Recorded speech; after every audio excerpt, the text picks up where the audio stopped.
Here's a quick handy list for you to memorize and make sure you implement in everything you write so that you don't really peeve off your editor and your readers.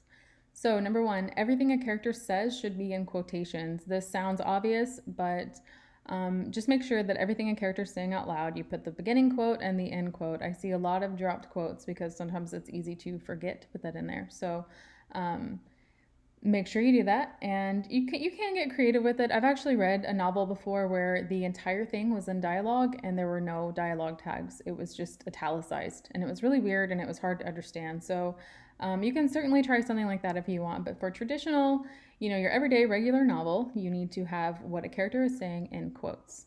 So the next one, at the end of a sentence of dialogue, end it with a comma before the quotation. So as you see right here, it's my name is Sally, comma, quotation. Not my name is Sally, quotation, comma. Do not do that. Don't ever do that.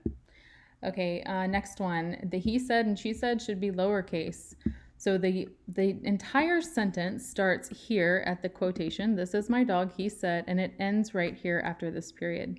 You do not need to capitalize the he said, again, unless it's a proper noun. If this was somebody's name, obviously you would. But right here, this doesn't need to be capitalized because this word he is right in the middle of this sentence, so keep it lowercase. The next one, each character who speaks gets a new paragraph.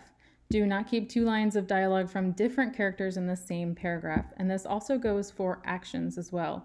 If you have one character laughing and waving and another character screaming and kicking, that needs to be two different paragraphs. Like let your characters and their actions be in two separate paragraphs, and the same thing should go with the dialogue.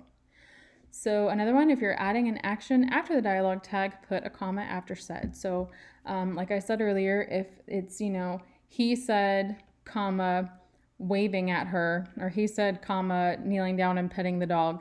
If you're having that action after the word said, you always need a comma after the word said. Do not just leave it all one long run-on sentence. Another tip, you don't always need a dialogue tag. Sometimes you can leave it out, and in fact, you should leave it out every now and then. You don't need long, drawn-out conversations between two people that say he said, she said, he said, she said right after that. It'll get monotonous and boring, and nobody wants to read that. So leave them out every now and then. But also, don't leave out too many. Make sure it's obvious who is speaking. If you have a long conversation and it's just dialogue, your reader might get confused and might lose track of who's doing the speaking. So, I would say every 2 to 3 bits of dialogue, you need to give some sort of anchor to let people know who's speaking, whether you write, he said or she said, or whether you do it in your actions instead of tell. You could have, a conversation and then it says, hi, how are you? She waved at him, and then put the dialogue, hi, how are you? So then we know that she is the one who is speaking because it was obvious. So that is your dialogue lesson for today.